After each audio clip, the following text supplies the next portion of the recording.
I think we can see the attendee list going up and I can begin. So hello and welcome everyone to yet another Be Waste Wise webinar this month. I'm Akanksha Singh, as most of you all know that I'm the community builder at Be Waste Wise. And we've been organizing such waste dialogues on monthly basis to address the need for knowledge dissemination on waste management since 2013. We are a non-profit organization and we have been bridging this waste solution expertise gap worldwide for over a decade now. And if you see the value in making diverse sustainability dialogues such as these free of charge to anyone and everyone, then we request you to please support us in our mission. We'll be sharing the donation page link over the chat as well. Now let's move on to today's topic of discussion. Plastic packaging is a major contributor to global pollution and carbon emissions, yet it dominates major supply chains from groceries to e-commerce. And today we have on this discussion experts from packaging design, sustainability, retail, and policy who will share actionable insights and real world solutions that will help businesses and governments move from plastic dependency to planet positive packaging. To moderate this session, we have with us for the first time Kaushik Chandrasekhar from UNEP. Thank you so much, sir, for joining and taking up this moderation. Kaushik has 15 years of experience in solid waste management domain, and he's currently working as in the marine litter and circular economy space in the UNEP India country office. His background spans in the field of municipal solid waste management, environment law, and climate change, and he has specific interest in plastic, electronic, and food waste management.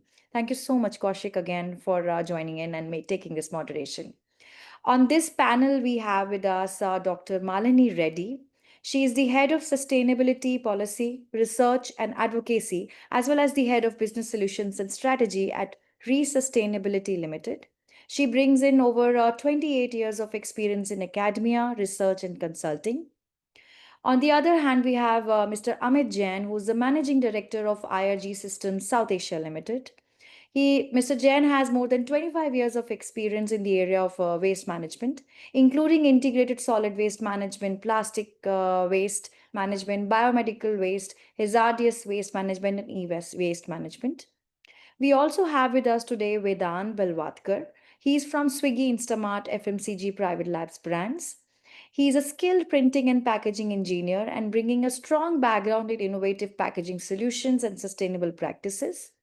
Vedant has worked with ITC printing and packaging business and collaborated with various prominent FMCG brands to develop cutting edge packaging solutions that align with evolving market trends and environmental standards. Now, before we proceed to this discussion, I would like to make a few announcements. This webinar is being recorded and will be uploaded on our website and YouTube channel. We request you all to please use the Q&A function for all your questions to the panel and use the chat function separately for your views and opinions. I repeat, if you please use the Q&A section for all your questions and not chat function, so that we don't miss out any questions in the chat function. And we'll be sharing our panelists' LinkedIn profiles in the function for you to network with them. Use this platform for networking and sharing your information, as I mentioned earlier. So back to the panel and over to you, Kaushik sir. Thank you, Akansha. A very good afternoon, everyone joining in, and a warm welcome to this session. As Akansha was mentioning, we are all aware that plastic waste management is becoming a critical challenge, especially in urban centers in India and across the world. This is a stream which is largely governed by the plastic waste management rules, especially the PWM rules 2016, which was introduced in 2016 in India.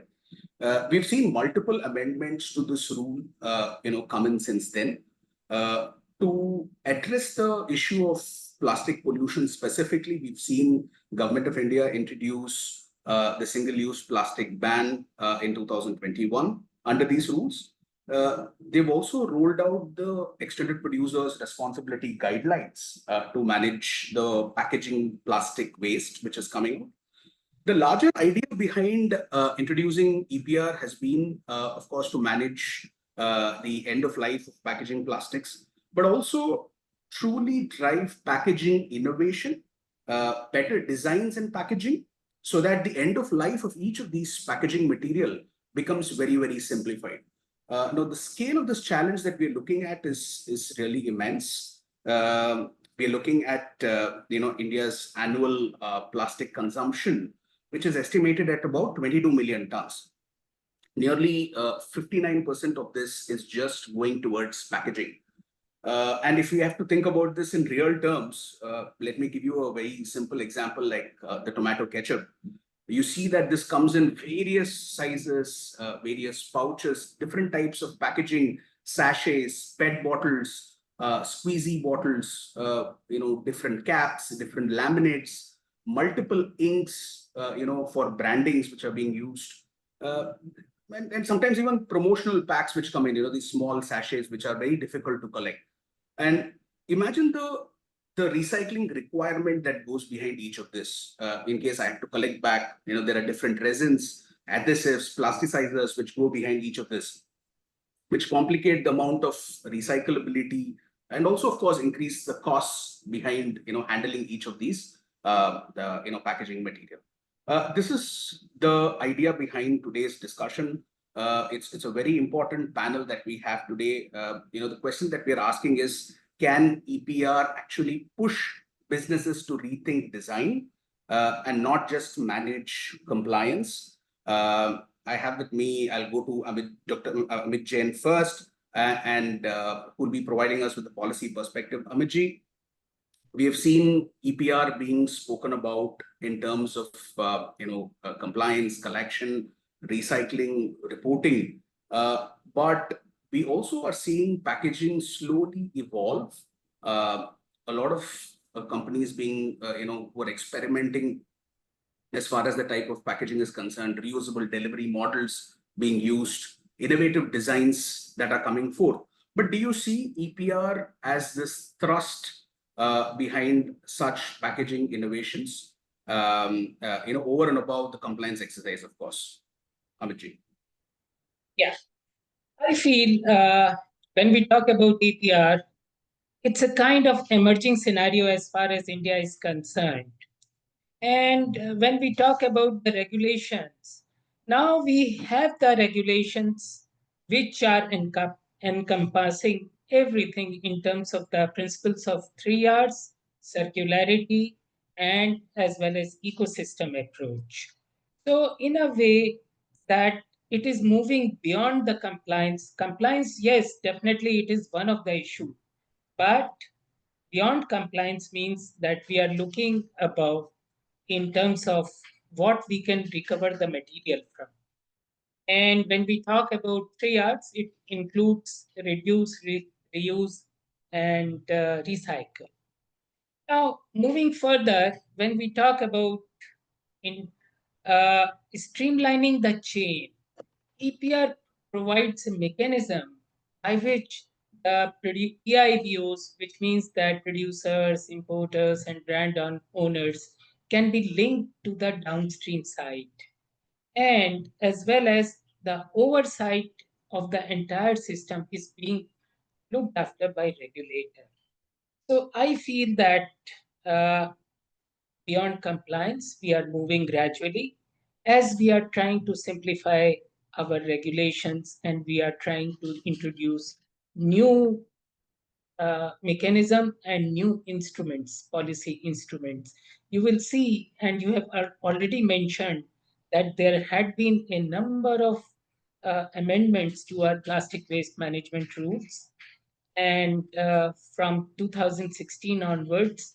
And if we see the latest amendment, it clearly talks about the uh, composition, and it also talks about the compliance, as well as it talks about the uh, uh, in terms of regulation, monitoring, as well as.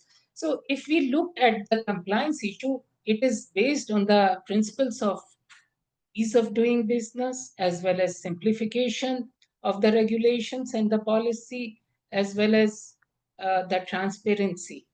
Plus, when it is combined with market mechanism, so it gives the way out how we can make it possible. Generally, the major concern is that it is not financially viable.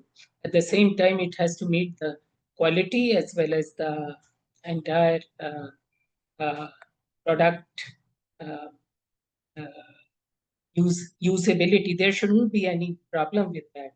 So in a way, it is a way that regulations are emerging out. That's the approach that we have adopted. No, I think this is very useful, Abhijit. You know, would you also be talking about, how this is actually taking shape in terms of practical examples from the industry? So from the industry, if we really look at it, we have to look at our standards. We have to look at the design concepts, and then we have to look at recyclability. So if we are ready to disclose what goes into the packaging of the material, and that's what the latest amendments are all about, we are looking at recyclability as well as reusability of the entire product, or in a way, the packaging product. So I feel that uh, more transparency and then more channelization of the material, and then the more reusability as well as the uh, content of the packaging material is emerging. So I feel that it is a very very important step in not only in terms of compliance but also in terms of monitoring, as well as we are trying to forge the end users as well as the stakeholders towards something which is meeting the principles of the 3R as well as the circularity. Thank you, Amarji. Next, I'd like to move on to Vedant. Vedant, I'd like to bring in the Swiggy's perspective here. You're from the industry. Swiggy is a food delivery platform. I understand it handles millions of orders across the restaurant chain, and we also know that Swiggy has entered the grocery business through Instamart. But unlike the other FMCG companies that directly control packaging, you operate in a very complex ecosystem. We have thousands of restaurants operating and other suppliers who actually key into the supply chain. How is actually Swiggy working to push sustainable packaging measures and innovative packaging solutions across your network? I'm sure there are multiple restaurant chains who would be feeding into providing orders and delivery in your network. It'll be useful to hear from you, Vedant. Yeah, right. Yeah, that's a very relevant question, Kaushik sir. Yes, as a brand owner, with respect to Swiggy, yes, we come under EPR framework. Recently, Swiggy has registered on CPCB portal and for EPR. Also, to throw some light on the point, with respect to packaging sustainability with Swiggy point of view, there are two main verticals in Swiggy. So I belong to Swiggy Instamart, which is their FMCG product portfolio business, and one is Swiggy Foods division. So where we have all the restaurant partners and everyone. So obviously Swiggy carries the responsibility of packaging sustainability, but our challenge is unique. We don't manufacture the packaging material ourselves. We operate in an ecosystem of lakhs of restaurants, lakhs of co-packers, where we help them to procure the packaging material. So to just summarize this, we have kind of threefold approach. How we handle the Instamart business, which is having all FMCG product portfolios, and one is the Swiggy restaurant business. So here we have developed sustainable packaging guidelines for our restaurant partners and our co-packers, where they're covering the recyclable, compostable, and reusable packaging options. And we continuously are in search, and we are curating a pool of vetted vendors so that our restaurants and co-packers can easily have the access to the very compliant and verified vendors for procurement of packaging materials at the right cost. Because obviously, when it comes to sustainability, when it comes to compostable packaging, it comes with a cost. But with respect to current modern society, and with respect to uh, considering India country in general, not everyone is ready to pay for the packaging at a higher rate. So we have to enableize in such a way that obviously we are providing with a very competitive solution, very sustainable solution, but at the same point of time, the cost should be in the parallel aspect of that. Yeah. Then second is about incentives and enablement. We know adoption at a scale requires affordability and ease. The rightly I've mentioned about the cost. So we negotiate with the suppliers to bring down the cost, and offer special rates to restaurants and our FMCG co-packers who operate on a very large scale. And additionally, we also do pilot incentive activities for our eco-friendly packaging, suppliers for their adoption, trials at their co-packer level, and nudging partner towards some sustainable choices without impacting their margins. And also about talking about the innovation and design part. As I mentioned, we already have some pilots going on because rightly, if we see the current order tracking, the current market with respect to food and FMCG business, e-commerce is operating on a very, very, very high space, right?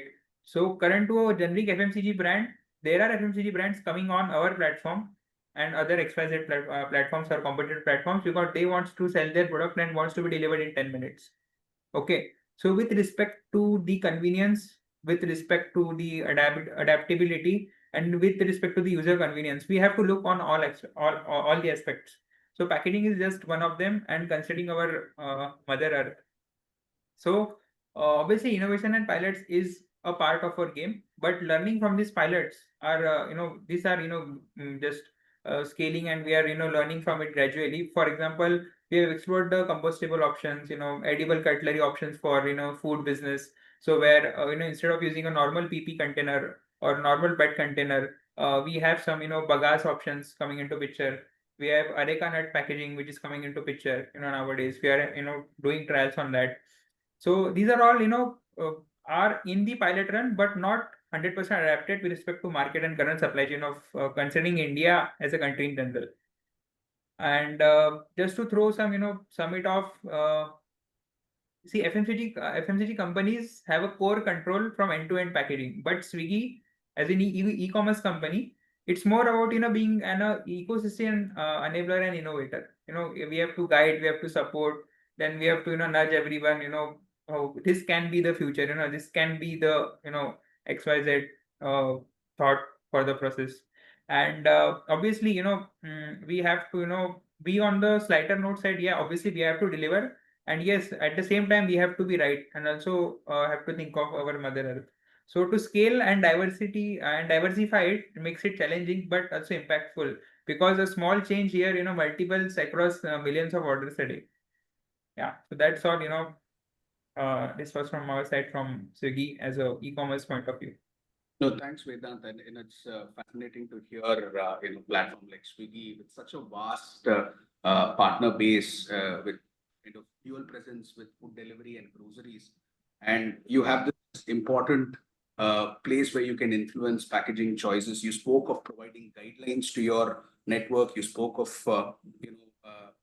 telling them where to procure sustainable packaging. I think this is very, very, very useful. I'd like to bring in Dr. Malini here. Dr. Malini, you bring in the waste management industry perspective. Resustainability is one of Asia's largest companies in waste management. From your point of view, what do you think is a real win-win as far as companies are concerned, as taking up such innovative measures of introducing sustainable packaging as a part of their supply chain? It'll also be useful if you can share some experiences of such measures you've been a part of working with FMCG companies. Dr. Mani. Thank you very much, Kaushik, and wonderful to be part of this forum. And thank you to all the participants for all the comments that they're placing.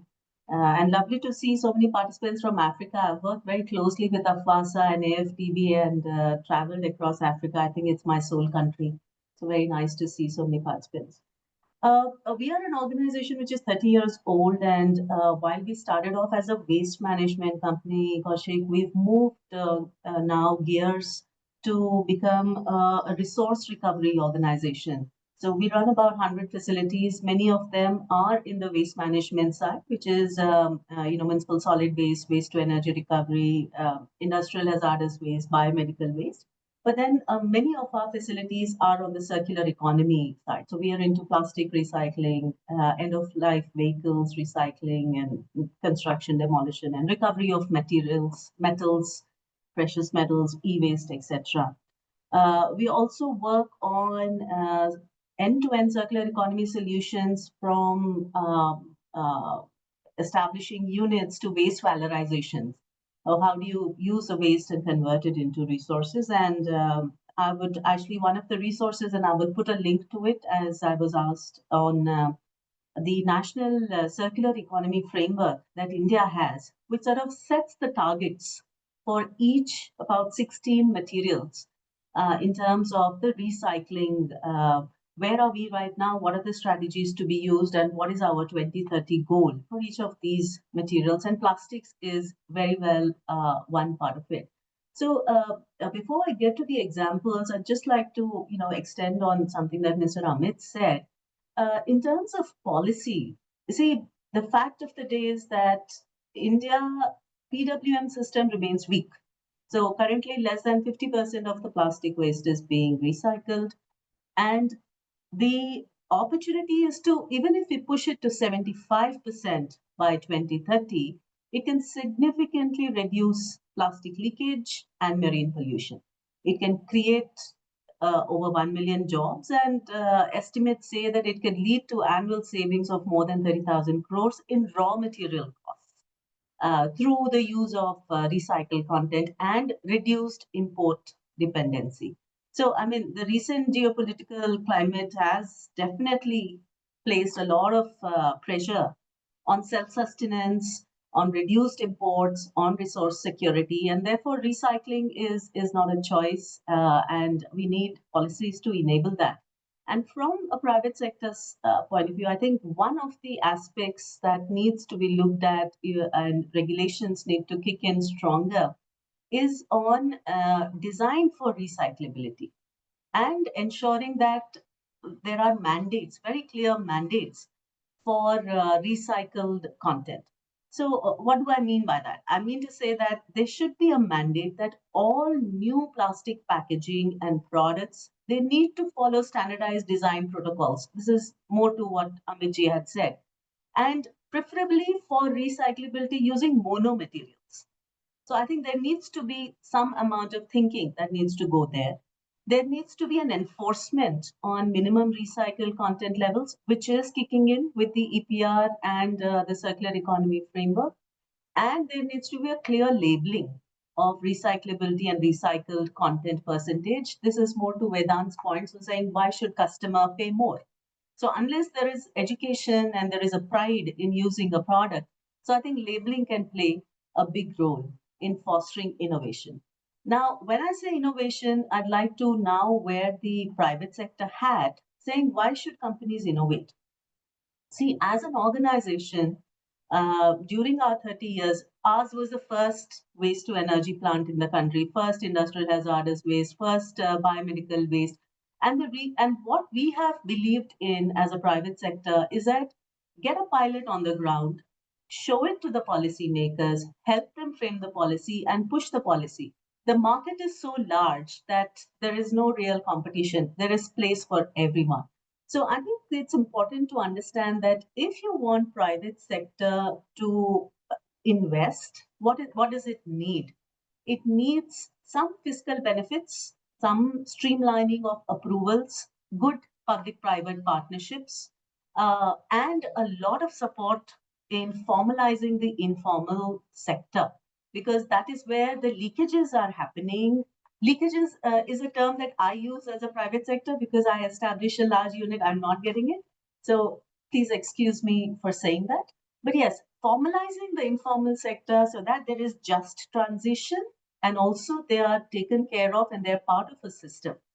Now, I would like to share two examples of what we have done. One is on essentially looking at HDPE, LDPE, and PP.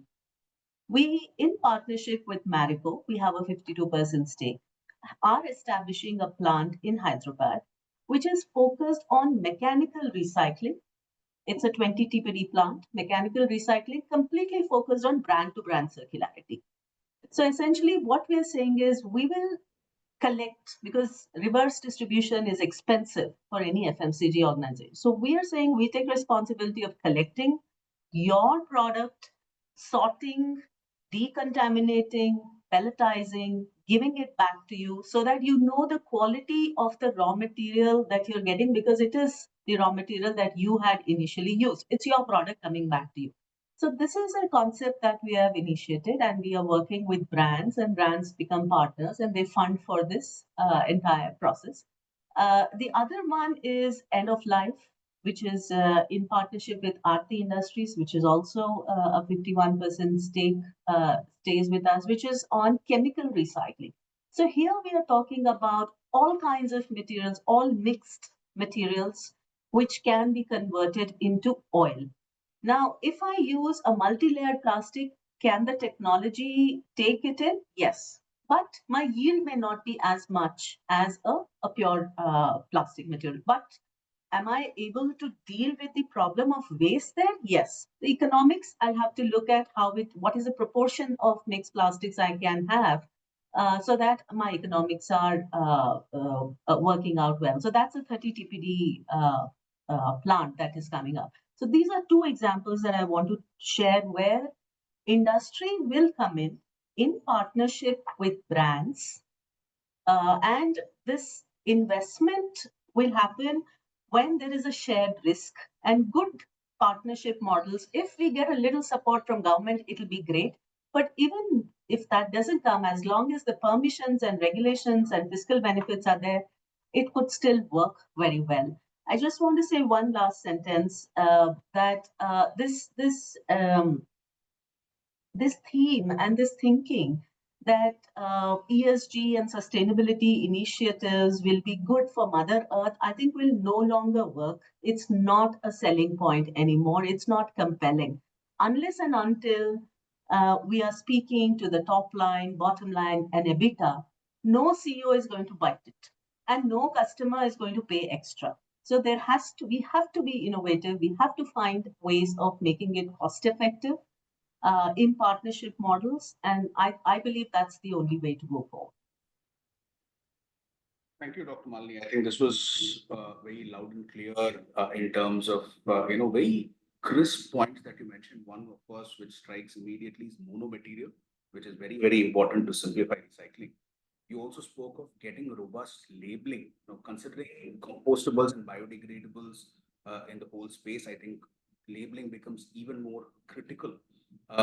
Also, your points are an important reminder that solutions will work as long as they align with, they align with business interests, and also ensuring that the recycling realities are considered. It should be a win-win for both the companies and the waste management industry. Thank you so much. I will go on to Amit ji again to kind of probe a little further into the policy angle. Amit ji, looking forward, how do you see, the next phases of policy improvement working in India? Should we be thinking of stronger design standards? Are we looking at incentivizing reuse, reduction, or introducing innovative standards for labeling, like what Dr. Malini was hinting towards? And how does this pan out from here? Over to you, Yeah. Amit ji. What I feel that the next phase would evolve into, the polymer level disclosures, or in a way that the product composition will be a major focus. And once we are clear with that, then automatically the labeling standards and also the recyclability of that particular polymer will be automatically get channelized. Along with that, the standards for the recycling content, that is very important inside the product, provided it is tested again and again for the quality of the uh, product or the packaging product. What I see is a greater transparency, ease of doing business, and the self governance. And of course, the market mechanism, like what Dr. Malini had pointed out. Now, considering the incentives and the policy penalties, then definitely, if it is a good business case and it will encourage the incentivization of the recycling industry, which is very important. And, in a way, it helps not only the recycling industry, but also the producers that they get the required packaging material. Now, though it is very early to say, but what I feel is that automatically the plastic credits, what we are talking of in terms of our targets, that will automatically get linked to the carbon credits. So, in a way, a kind of emerging scenario is there, and that will, in the future, for about, I think, within 5 years to 10 years' time, it will happen. Once the market mechanism is very clear, and then based on that, you know the incentives will market will automatically throw the new types of incentives, both for the producers and the recyclers, be it branding, be it other kinds of uh, in terms of uh, labeling, or in terms of the new systems which will emerge out of the entire plastic scenario. Yes, we understand that not all the plastics or not all the packaging material is recyclable, but what we have seen is that at least we are able to control to great extent some kind of uh, consumption in terms of the uh, reusability, and then in terms of the recyclability of the material. That will go a long way. And of course, it makes good economic sense and a big business sense, and business models will automatically emerge, like what we have seen it in terms of PPP models, in terms of uh, sharing the responsibility, and then passing on the incentives to the stakeholders along the value chain. Thank you, Amitji. I think two very important points coming out. You spoke of incentives, be it in terms of the credits that come out or the incentives that go to the end recycler. I think it will play a very, very major role in shaping a policy. You also spoke of polymer level disclosures. I think that is very, very important as far as keeping the consumer aware as to what he's dealing with. And of course, you spoke of greater transparency again with every packaging. It will be very important to look at the kind of polymers that we're dealing with, the additives, the plasticizers, what is going into it. I think greater transparency would be the way to kind of probe further into this. I'd want to go to Vedant again. Vedant, you spoke of the packaging measures that Swiggy is looking at and how you've been reaching out to restaurants. You know, do you have any examples of those instances where restaurants are willing to adopt a stream of packaging better? Do you see any shift towards particular kind of packaging options? Which the restaurants, the industry is ready to immediately adapt to. Also, maybe you could reflect on how Swiggy could kind of play a role in accelerating, these shifts. Over to you, Vedant. Yeah, right. As far as what we have seen with respect to our restaurants and FMCG co-packers, as I rightly mentioned in the first round of question as well, that most of the restaurants and co-packers, they are are more responsive towards the balance between sustainability with cost and operational ease. So, for example, we have some solutions with respect to compostable and sustainable packaging, but is it okay with the operational use? Is it okay with the cost? That comes under picture. And also there is one concept of reusable packaging, but mostly most restaurants are against that with respect to hygiene and all those concerns will come. So we to reduce the plastic thickness, or shift to some optimized designs which is relatively less easy, or cost neutral, that restaurants can adapt with respect to general conventional packaging which restaurants and our co-packers are using. So that is one of the option. Then paper and composite topic in the sustainability and our packaging market. It is also gaining a good traction, especially among the premium and mid segment restaurants, who see it as a part of their brand image as well. Because when they have good visibility with respect to customers, good visibility with respect to sale, obviously brand image comes into picture. And so with respect to that, and with respect to our mother earth as well, and obviously the government guidelines and all, this is the one main picture where we can portray with respect from all angles. And but the challenge is cost and consistency of supply, but the willingness is growing. The top 10% or top 20% of the restaurants and co-packers are willing to pay. Then, as we talk about reusable packaging, I think it is the toughest one with respect to what we are continuously engaging with the suppliers, because mainly hygiene concerns, what I mentioned, and then again return logistics and lack of infrastructure. So while there is interest, but it works better in controlled pilots than a scale right now. So answering on the Swiggy roles part is that one is procurement support. As we mentioned, as an e-commerce company, we act as an enabler. We act as a guide ship to them. So procurement we scout a lot of vendors from pan India, from foreign as well. What should be the correct packaging material with respect to food, with respect to the products which we are supplying. Also, we aggregate the demand and to the current restaurant standard and food standards. We have that kind of vendors database. Currently going on some pilot runs. Currently, we are taking trials, but this process goes on because many new concepts comes into market. Many new policies comes by government, so we have to enable with respect to that.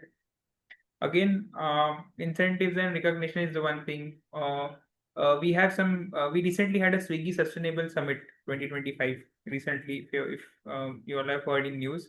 So these are the small, actions, small, marketing campaigns, where we educate, people, where we educate our restaurant partners, our vendors as well, that adoption to these kind of ecosystems with respect to packaging and other different domains, so we can have a better visibility, showcasing all the guidelines. Also, in-app features, being an e-commerce platform, obviously we'll leverage our own platform, in-app notifications, then green tagging of eco-friendly restaurants. This is a pure veg restaurant, and they are, made under these XYZ conditions, and the packaging which is used is very eco-friendly. There's no generic PP container or nothing. It's only a bagasse or a reconet packaging they are using. Then turning sustainability into a business advantage. So this also comes under our incentive and recognition space.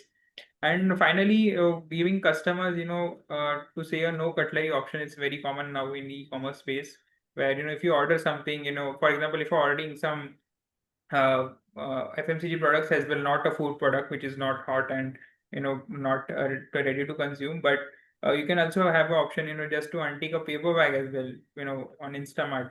If you just see, we don't need a paper bag. So that kind of very small very generic options that are highlighting sustainability packaging and building awareness among consumers, which motivates all our company as in general for a better growth, and also about educate people that obviously packaging comes with a cost. It is going after consumption, it is going to later around, and again we have to gather, and again we have to do something. So starting it from source, educating consumers, I think it will play a very vital role going forward in future with respect to brands and e-commerce company as well. To educate earlier before using of packaging. I think this can also help EPR and CPCP portals and companies to segregate waste better, and if awareness is done in very right manner and at the right time. So yeah, just to sum it up quickly, there are restaurants and our co-packers which have faster adoption rate, but we all have the responsibility to make it affordable, reliable, and rewarding. So that comes with the right education and the right time. Yeah, that's all. Thanks, Vedant. This was very useful. Just dwelling on a few points that you mentioned. One is, of course, how Swiggy plays a role of an enabler. It's very important because you would still want to keep the costs of the final packaging very low, so that networking to identify the right kind of packaging is very, very critical. You spoke of an option where customers can refuse packaging. And that is also a very important point that you bring up as to giving a choice to the customer, the end consumer, to refuse packaging, which again is a step towards ensuring sustainable packaging is brought into the whole limelight. You are talking of continued engagement. Thank you so much, Vedant. I'll go to Dr. Malini once again.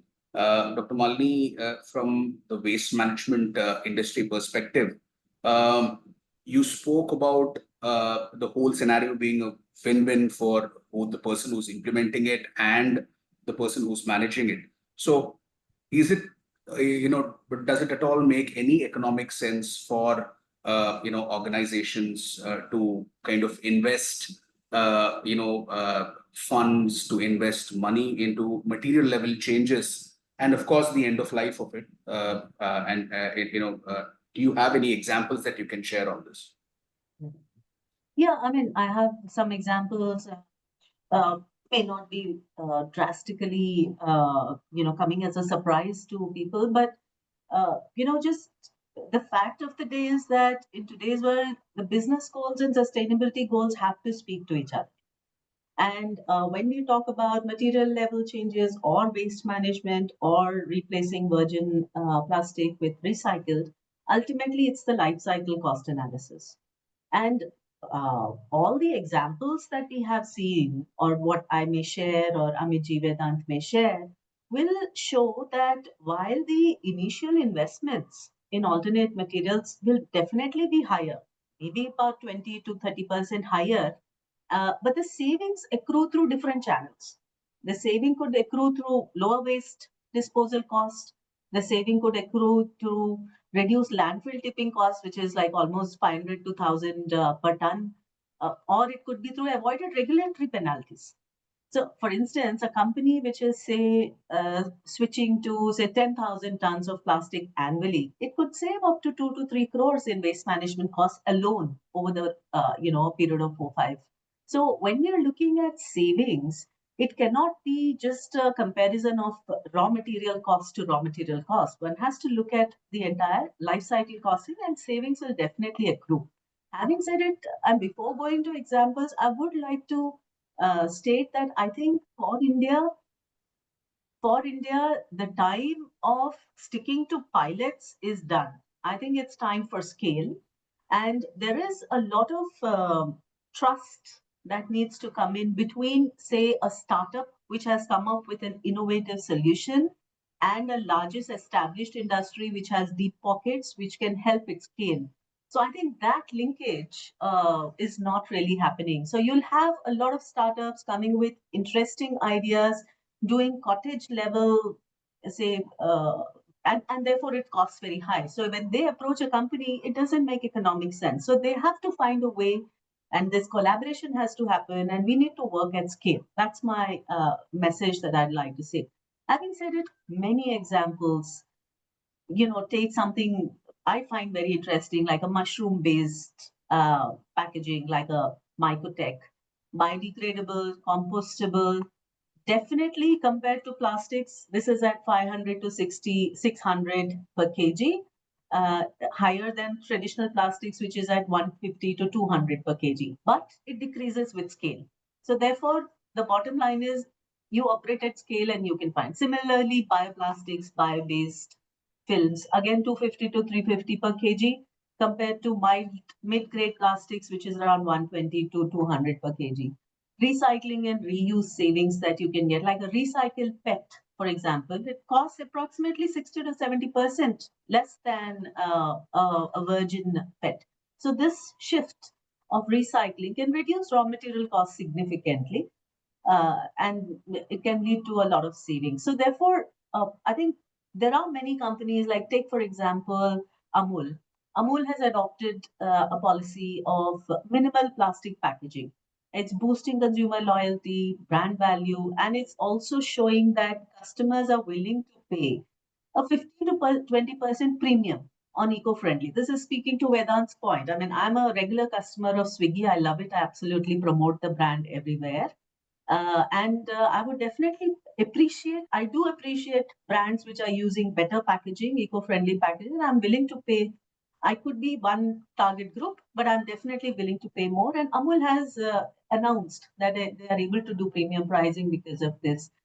You take, for example, Unilever.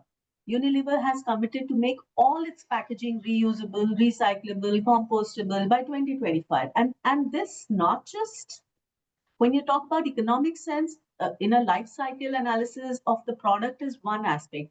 The other is it also opens up several other opportunities for the organization. For example, it opens access to green financing. It opens up access to international markets. So this circular economy and assets that we are looking at can actually contribute to an organization's growth in multiple ways. And if you look at it in a holistic manner, it's definitely cost effective. And no IPO today will look at you favorably if you don't have an ESG which is speaking to EBITDA. And no private equity firm will invest in you if you don't have ESG speaking positively to EBITDA. So bottom line is scale, bottom line is partnerships between startups, industry, informal sector, and that's where social sector can play a big role in building this trust. Government can play a big role in building this trust. Apart from policy level recommendations, which I think India has fairly well entrenched, enforcement remains a challenge, and it's not unique to us. That is unique. That is true for any country which is making the journey. Thank you, Dr. Mali. I think collaboration, like you mentioned, is the way to go. We should be looking at working together to make this happen. You speak of the different benefits, and of course, access to international markets, like you mentioned, very, very key. For any company, getting up these sustainable measures automatically opens up a lot of avenues, and this becomes one of the benefits that they would be looking at. With this, I think we come to an end to the discussions that we had, but we have got some very innovative questions that our audience have to posed. So I would want to go into the Q&A section, and I'd be kind of addressing these questions. Some questions are, of course, directed to the speakers itself. I'd be taking it on one by one. The first one, I think, would be towards Amitji. Amitji, Rohan has, kind of spoken about the waste management perspective, and he says that recycling is often the weakest link in the 3R hierarchy. He also says that he finds your slide useful, and he speaks about why policy like reduce, reuse, is very, very important. And what do you think should be the recycling strategy going ahead? Yes. Building trust. As far as EPR compliance is concerned, the producers should be able to trust the recyclers.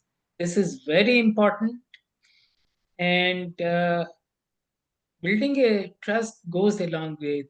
Like Malini has pointed out about the uh, about her organization, working with the producers. Now, that kind of collaborative approach will definitely help, not only in meeting the compliances, and also we have to think from the overall perspective. Well, once we are trying to see the regulations and the emergence of the future amendments in terms of the life cycle of the products is very important. That's what the entire thing uh, concerning the ecosystem is concerned. And I feel that it is gradually coming in our regulations, and it is also driving for self-governance as well as the cost savings in terms of the benefits which will be accrued considering the life cycle approach. So that's what I have to say. Thank you, Amitji. I hope it answers his question. We have the next question again on the policy angle itself. Udit, mentions that even if flexible packaging is made recyclable by design, where are we on the infrastructure to collect, sort, and recycle the plastic waste? Yes, we are trying to develop the infrastructure. As the entire thing is emerging, the infrastructure is automatically gearing up for catering to the type of ecosystem that we desired in the long run. Considering the brand approach, and definitely the brands will be driving it kind of system, they will demand for a better infrastructure for the compliance. That's what I feel will drive the regulation in future. And developing the infrastructure will go hand in hand with the regulations. We know that that we use this sometimes the plastics in the cement kilns.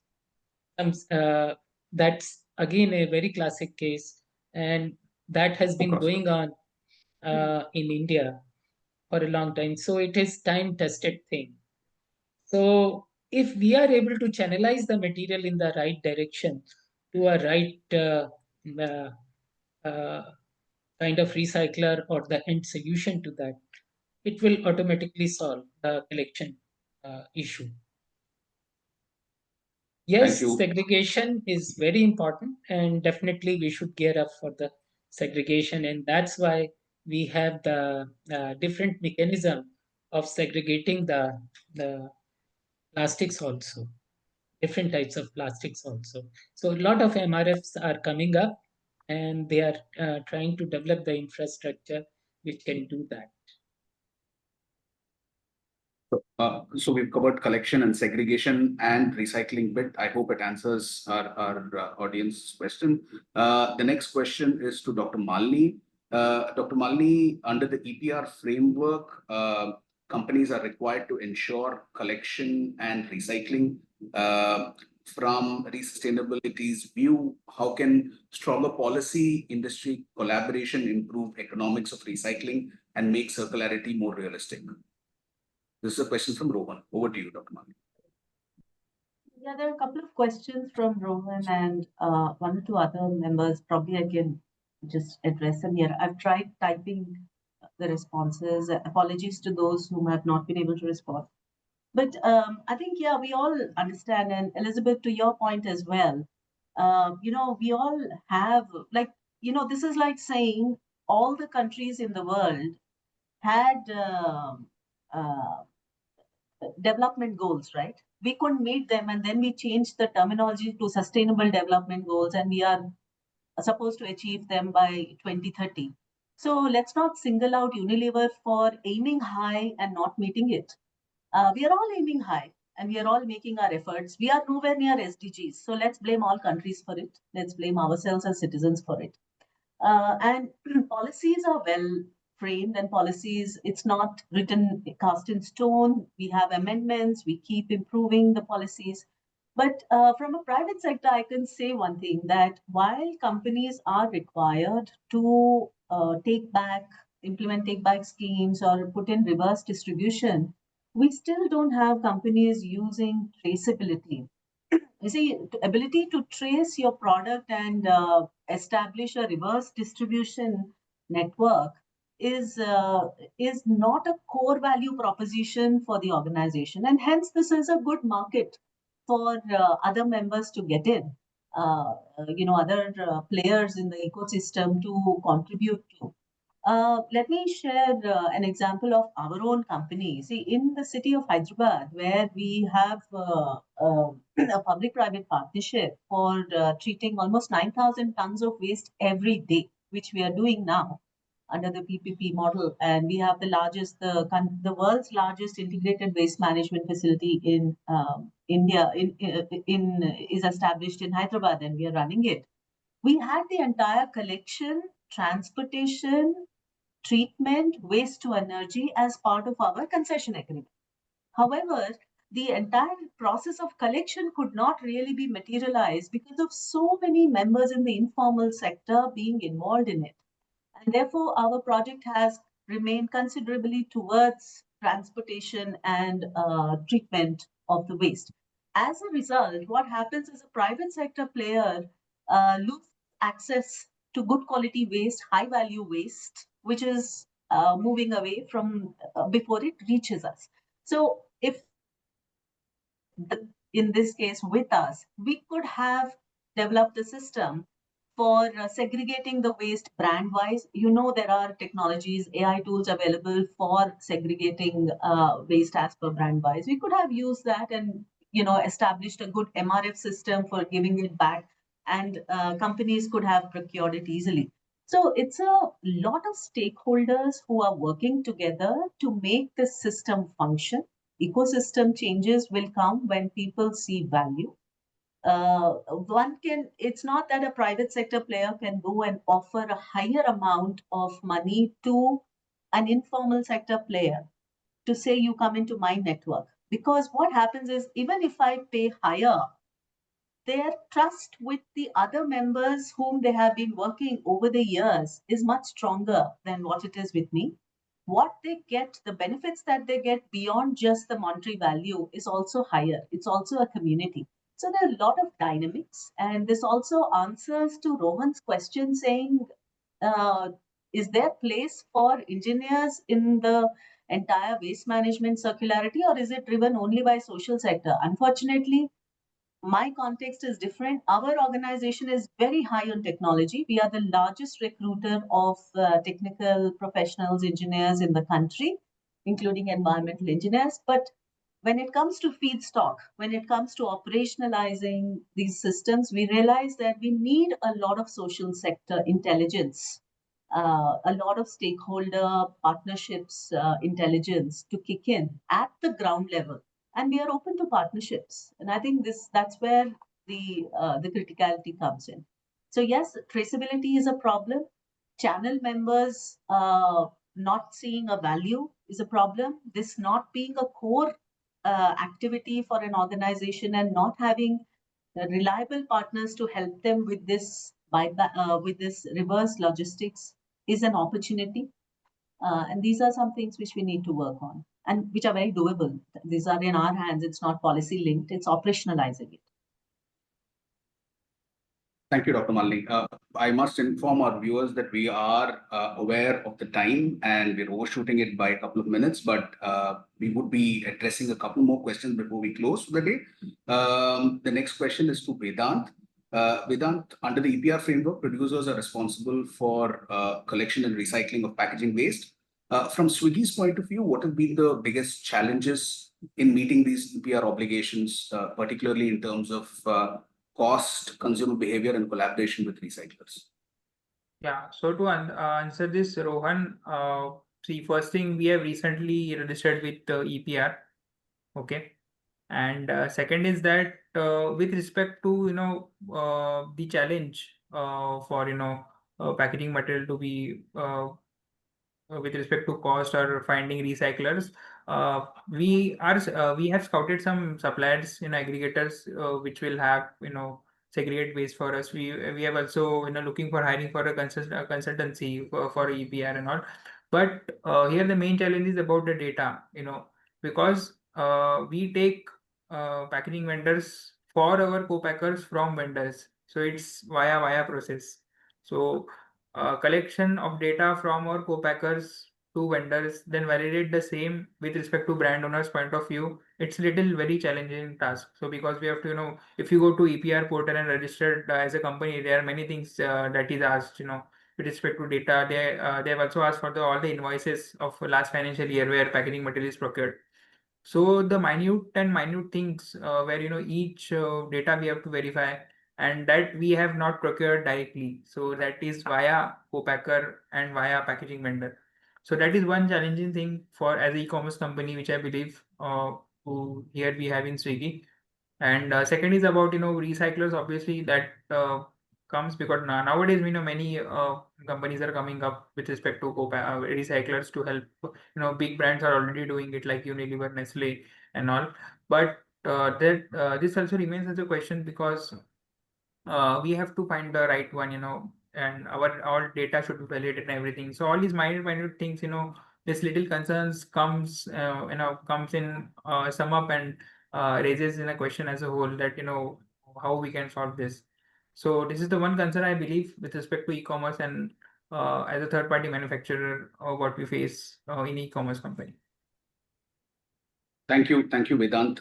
We have our next question from Kevin. Kevin is asking, given the accelerated accumulation of microplastics in sediments, ecosystems, and human tissues, evidence of tipping points, how do we close? How close are we to global critical threshold where microplastic pollution becomes irreversible? And what are the frameworks in place to define that?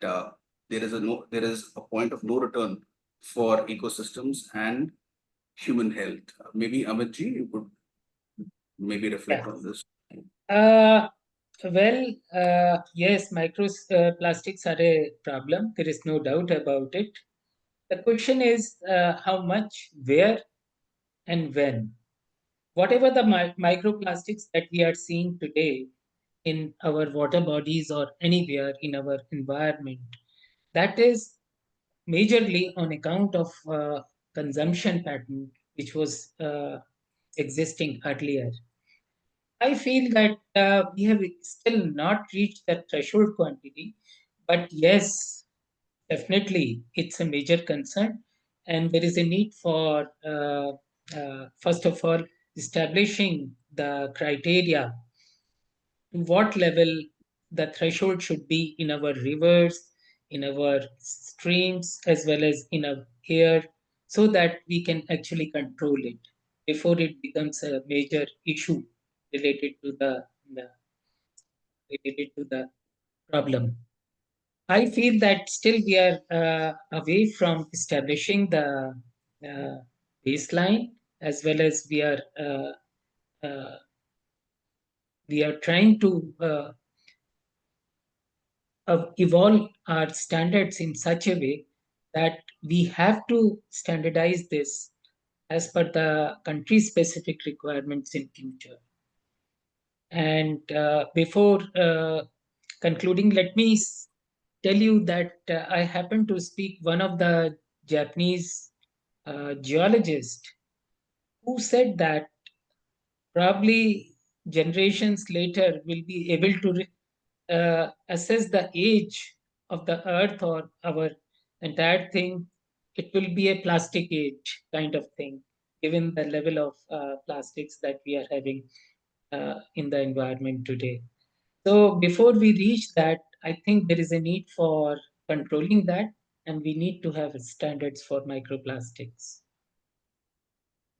Thank you, Amitji. And I think the next question will also be pointed at you. We have this question from Udit. While the regulations ask to put rPET in flexible packaging, how does it make sense when it can be used in bottles? Using rPET in flexible packaging only renders it non-recyclable in multi-layer packaging, with a sealant layer being always a polyolefin. Maybe you'd reflect on it, Amitji. Sorry? Amitji, this question comes from Udit. He says that there are regulations to put rPET in flexible packaging. How does it make sense when it can be used in bottles? Using rPET in flexible packaging only makes it more complicated in terms of recycling because you're putting a polyolefin there. Yeah. When we talk about this, we have to see to what level and to what extent, what are the boundaries of mixing it or blending it, when we are designing the entire plastics. And then we can go to the product designers in that case that, okay, when we limit it to a particular threshold quantity, then it won't affect the content inside. And that is is important from the food standard or any other product standard, that the product quality should not get spoiled, considering the life cycle approach.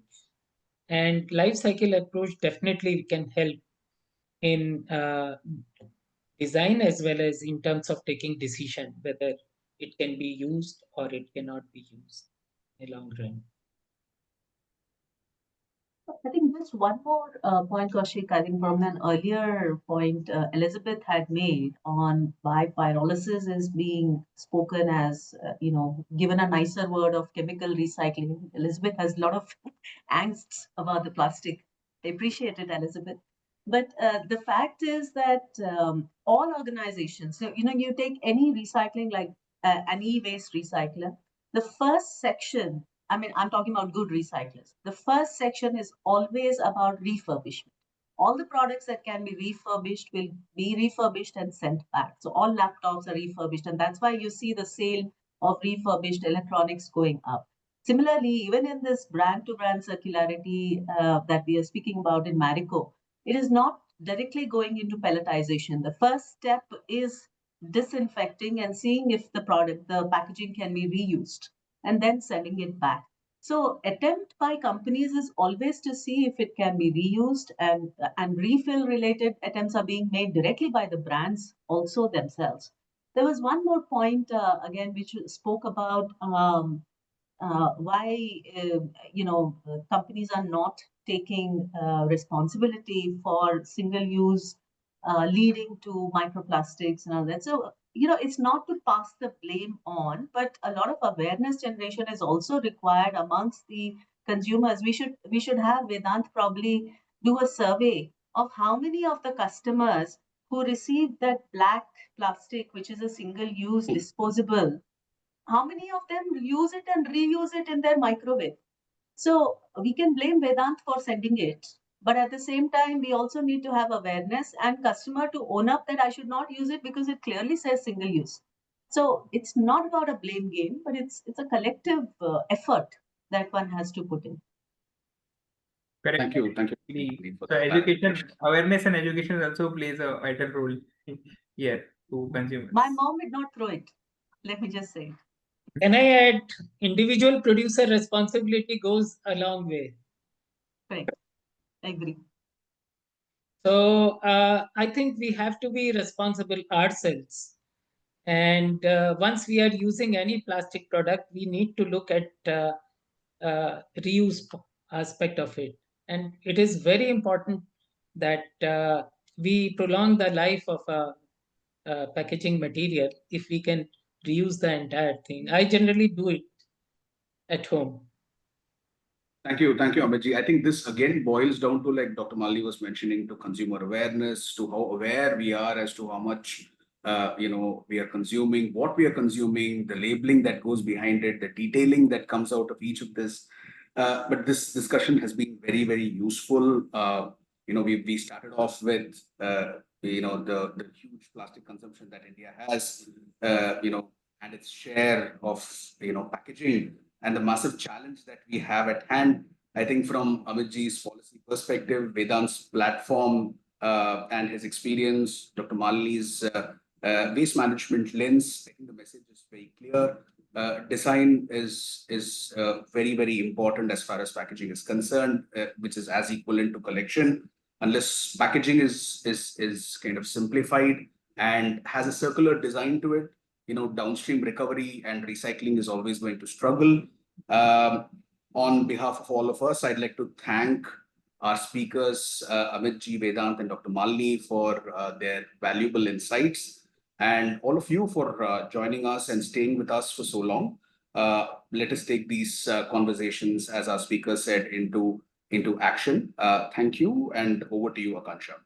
Thank you, Kaushik sir. And as you rightly said, we should take such suggestions and opinions into action.